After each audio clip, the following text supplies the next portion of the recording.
Halo semuanya, selamat datang di video ini. Kali ini kita akan membahas tentang teori interaksi simbolik yang dibawakan oleh kelompok 7.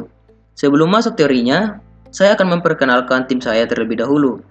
Yang pertama ada Kayla Nurizanti dengan NIM 44241343. Yang kedua ada Sekar Sari Handayani dengan NIM 44241431.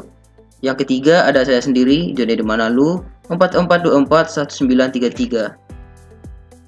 Selanjutnya, kita masuk ke pencetus teori interaksi simbolik. Teori ini pertama kali dikembangkan oleh George Herbert Mead sekitar tahun 1930-an. Teori ini juga diperkenalkan oleh beberapa sosiolog lainnya seperti John Dewey, Charles Horton Cooley, dan Herbert Blumer.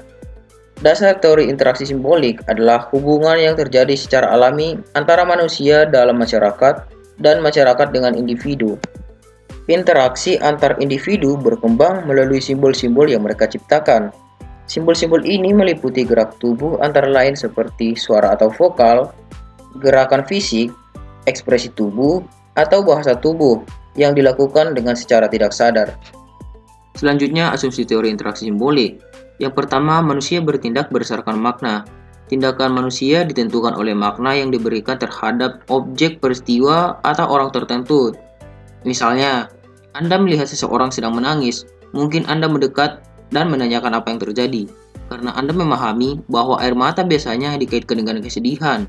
Makna yang Anda berikan terhadap air mata memicu tindakan Anda untuk mendekat dan menanyakan apa yang terjadi atau keadaan orang tersebut.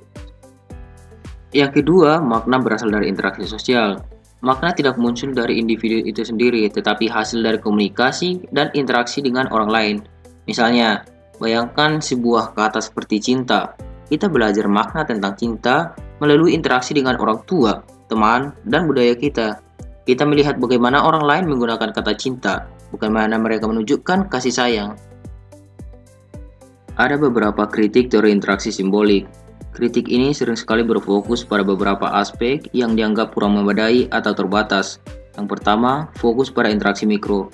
Contohnya, dalam suatu komunitas, interaksi antara individu mungkin terlihat positif, tetapi kritik menunjukkan bahwa teori ini mengabaikan faktor struktural seperti kemiskinan yang mempengaruhi hubungan sosial.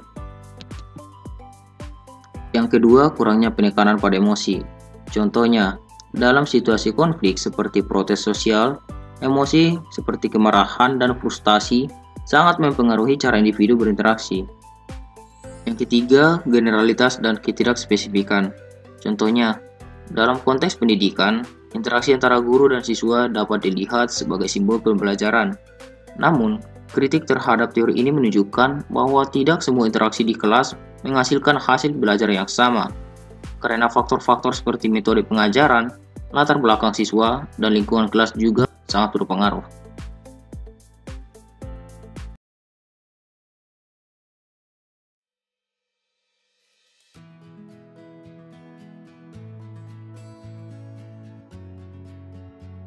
Hai, ada tulisan dilarang membawa makanan. Oh iya, gimana ya? Aku bawa makanan lagi. Aku taruh motor dulu kali ya. Yaudah deh, boleh. Aku tunggu dalam ya. Oke, Bapak.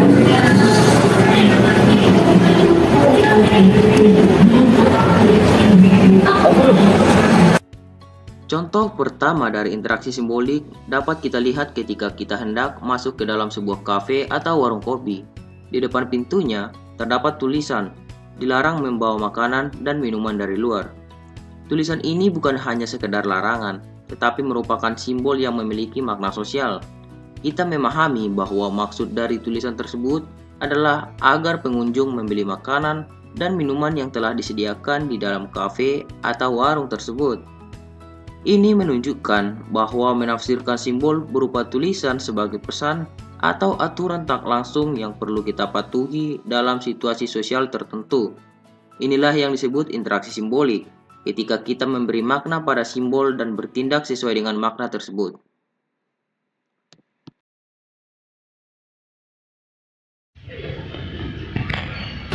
Aduh, pusing banget deh.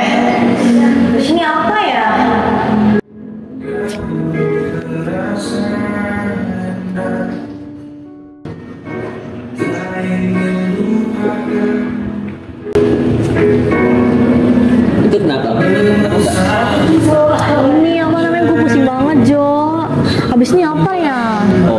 sini. Itu kamu pusing bagaimana? Terus nih loh, apa namanya, mau tampilin lagi gitu loh gambarnya ya kan, tapi aku tuh pusing banget. Oh ini gampang ini mah. Ini kan ada tombol player, play. Nah tapi di sini harus bikin akun dulu. Tinggal play aja sih kalau ini. Iya. Oke, makasih aja. Dari contoh kasus yang kedua tadi, kita melihat seseorang yang tampak pusing dan kebingungan. Wajahnya terlihat lelah dan dia terlihat tidak tahu lagi harus mengerjakan apa. Tanpa bertanya, kita menafsirkan bahwa dia sedang mengalami kesulitan dan mungkin membutuhkan bantuan. Maka secara spontan, kita mendekatinya dan menawarkan bantuan. Nah, inilah yang dimaksud dengan interaksi simbolik. Kita menangkap makna dari ekspresi dan gerakan orang lain, lalu meresponsnya dengan tindakan yang sesuai berdasarkan pemahaman kita.